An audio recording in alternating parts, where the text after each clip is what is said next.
इसका मतलब ये नहीं है कि ए पहले से था, ए को हमने जब रिड्यूस किया बी में तब हमारे पास ये डेफिनेशन आई। लेकिन अगर हम हमारे पास दूसरा जो इसका रेसिप्रोकल डेफिनेशन हो ये है कि अगर हमारे पास एक ऐसी प्रॉब्लम ए मौजूद है जो कि इट्सेल्फ इतनी हार्ड है कि ना वो आर में है, ना आर ई में है, ना को आर ई में है।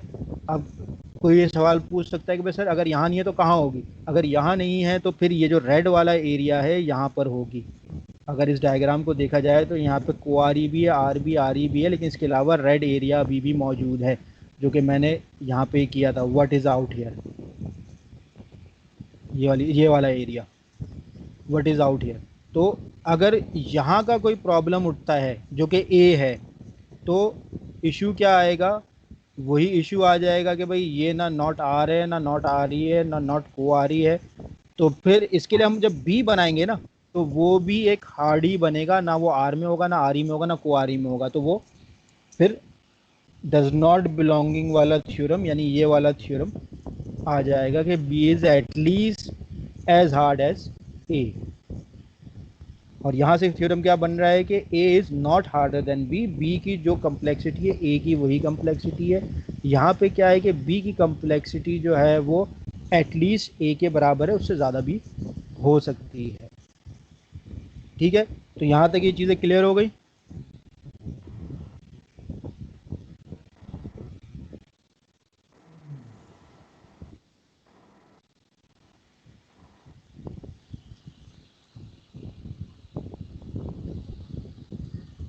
अब एक छोटा सा क्वेश्चन आंसर सेशन कर लेते हैं। अगर किसी को कोई क्वेश्चंस पूछने हैं तो वो अभी पूछ सकता है। तो ये हमारा जो है वो रिड्यूसिबिलिटी के बारे में लेक्चर हो गया। अब प्रॉब्लम कहाँ आई रिड्यूसिबिलिटी में? What is out here. तो इसके लिए फिर there are some advance concepts जो कि हम अब नेक्स्ट लेक्चर में देखेंगे कि भाई उसके लिए क्या किया जा सकता है।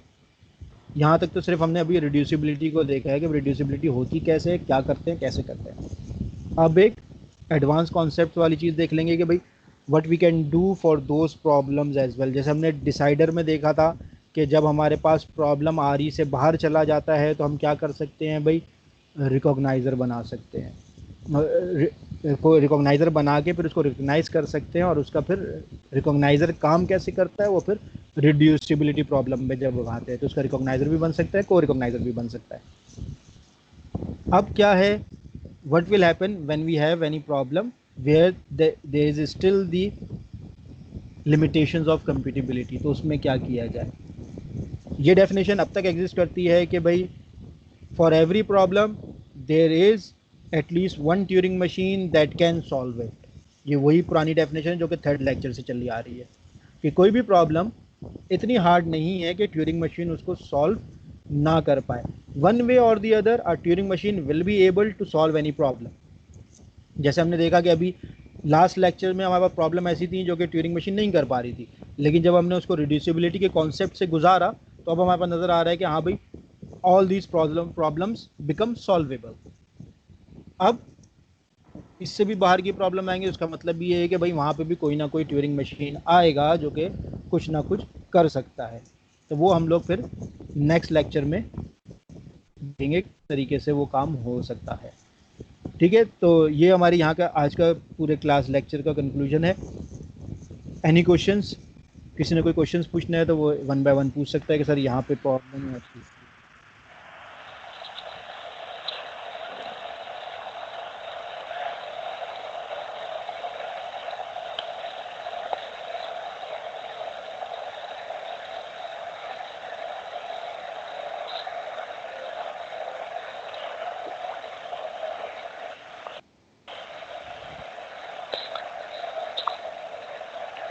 सर इसकी स्लाइड्स आपने उस पे गूगल क्लासरूम में डाल दी हैं?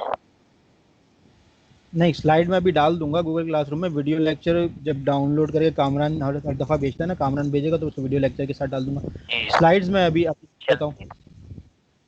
ठीक है, तो इसका जो एक समराइज़ किया जाए तो हमने लास्ट लेक्चर यहाँ पे एंड किया था कि the limit of compatibility stands here.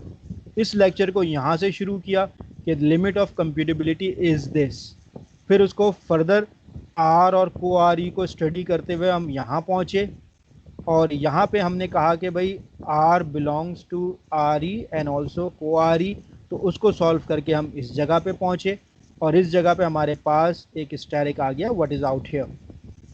यहाँ पे प्रॉब्लम्स वेल डिफाइंड हो गए कि हाल्ट का प्रॉब्लम अगर आ रही है तो हाल्ट बार का प्रॉब्लम को आ रही हो जाएगा, एल डी अगर को आ रही है तो एल डी बार आ रही हो जाएगा, ए टी एम अगर हमारा आ रही है तो ए बार टी एम को आ रही हो जाएगा। तो ये लिमिट ऑफ कंप्यूटेबिलिटी एसिमेट्रिक फॉर्म में डिफाइन हो गई। फिर इसके बाद हमने डिफरेंट रिडक्शन के मेथड्स को देखा, रिडक्शंस होती कैसे है, करते कैसे हैं, एलडी को सॉल्व किस तरीके से किया जा सकता है, एटीएम को सॉल्व किस तरीके से किया जा सकता है। अब यहाँ अगर देखो एलडी और एटीएम बार, एटीएम और हॉल्ट,